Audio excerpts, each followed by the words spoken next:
Hey everybody, welcome back to another episode of ATP Ask the Pastor. I'm Pastor Joshua Sullivan at Holy Cross Lutheran Church in Kerrville, Texas. As always, don't forget to subscribe, click the notification bell so you don't miss upcoming episodes. Also, check out the links that we have in the video description below, especially the link to the ATP book series. We've got our newest book out, Questions on Luther. You can get it from Amazon.com. And of course, as always, if you have something you'd like to ask the pastor, email me atpholycross@gmail.com. All right, today's question, dear pastor, should Lutheran churches have the U.S. flag and the Christian flag on opposite sides of the altar? All right, so displaying the U.S. and the Christian flags in the sanctuary, in the chancel, or in the church building, it's not a distinctly Lutheran practice, but it is a distinctly American practice. As far as I know, the United States is the only country where churches display their national flag. Now, not only that, but the practice isn't that old. The history of how these flags entered into the church building and then maneuvered their way into sanctuaries and even chancels begins in World War I. So Christians brought the American flag into their churches for political, not theological reasons, and there seem to have been two chief political reasons. The first was patriotism in general. In the 1890s, organizations like the Grand Army of the Republic, which was the precursor to the American Legion, and the Daughters of the Revolution, made big pushes for flags to be displayed as a sign of patriotism. And many Protestant churches then were affected by the patriotic movement and brought the American flag into their parish halls, church narthexes, and other social concourses, gathering places within the church building. Now, there was another factor, though, that encouraged German Lutherans to display the flag in their churches. Now, because the German Empire was the enemy during the First World War, patriotism included a good dose of anti-German sentiment. Stephen Gergel, I'm sorry if I'm slaughtering your name, but in his master's thesis on the topic, he documents how mobs would form for the purpose of encouraging patriotism among German Lutherans. He wrote, in Illinois, a mob beat a Lutheran pastor and his wife because the minister preached in German. In Peshtigo, Wisconsin, members from a German Lutheran church even joined a mob that forced one of their fellow Lutherans to purchase Liberty bonds and to kiss the American flag. Actions against Lutheran parochial schools were also common. In the worst case, two Lutheran schools, one in Harrington, Kansas, and the other in Lincoln, Missouri, were burned to the ground. So obviously, there was immense pressure for German Lutherans to demonstrate their loyalty to the United States. And this is one of several factors that sped the Missouri Synod towards the use of the English language, but it also seems to be the impetus for the Lutheran churches displaying the American and the service flags in their church buildings. It served as a visible sign of that congregation and pastor's loyalty to the United States against the motherland. It wasn't just displaying the flag. In 1918, Theodore Graebner published an address by the Missouri Synod Vice President, Frederick Brand, called The Lutheran Church versus Hohenzollernism. And Brand demonstrated how the Kaiser is not in any way, shape, or form the visible head of the Lutheran Church in Germany, let alone any Lutheran church in North America. While the Kaiser, as King of Prussia, was head of the Prussian state church, the state church wasn't Lutheran, but an amalgam of Lutheran and Reformed Protestantism. And what we see in this and other documentation from the time is a concerted effort on the part of German Lutherans to visibly and vehemently demonstrate their patriotism.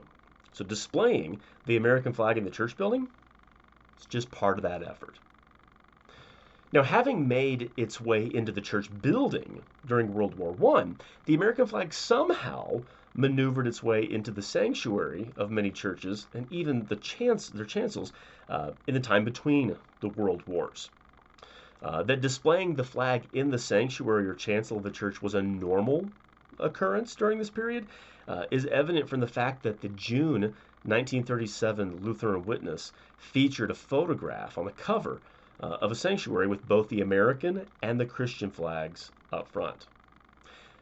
So what this tells us then was that by 1937, the presence of the American flag and the Christian flag was normal.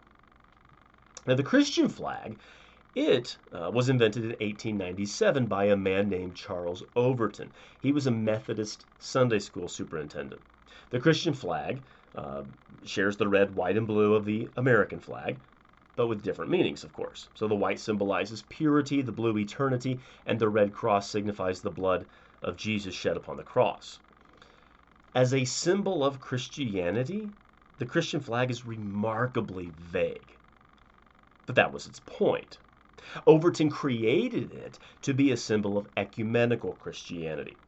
The November 11th, 1909 edition of the Christian Advocate, which was a weekly publication of the Methodist Episcopal Church, stated this: "The flag stands for cooperation, to the end that all denominations shall be made stronger through devotion to a common cause. It is believed that such a symbol will be an inspiration to officers, teachers, and scholars. Mr. Overton has dedicated his flag to the Christian world, refusing to copyright or patent it. It stands for no creed or denomination, but for Christianity. Every sect of Christ's followers can endorse this flag, and it is equally appropriate for all nations." Now that explanation alone should have made Lutherans recoil from any use of the Christian flag. A generic creedless Christianity doesn't exist. And the ecumenical movement's pursuit of the lowest common denominator, it's incompatible with Christ's command to teach his disciples all things that he commanded in Matthew 28:20. Its ecumenical purpose, then, was confirmed in 1942 when it was adopted by the Federal Council of Churches, which was the forerunner to the National Council of Churches. So the Christian flag, as it was invented, stands for a Christianity that ignores false doctrine for the sake of external unity. Yet, what we see by 1940s is that many Lutherans adopted the Christian flag. And so it seems that Lutherans downplayed the ecumenical symbolism originally assigned to the flag by its creator and reinterpreted its teaching when paired with the American flag as teaching the doctrine of the two realms. The American flag representing the civil realm, of course, the secular state, and the Christian flag representing the spiritual realm of Christ's kingdom, that is, the church. Now, this reinterpretation of the Christian flag gets to the main issue of having flags in church. Why did Lutherans feel the need to reinterpret the Christian flag? Because they understood that everything in the divine service, including the furniture and the decorations in the room, teach the Christian faith. So, do these flags belong in the church, in the sanctuary, or in the chancel? Well, the Christian flag as a symbol of the Christian faith is questionable at best and blasphemous at worst. And really, there are better, clearer, and more aesthetically pleasing symbols of the Christian faith that don't give the impression of unity with those that teach falsely.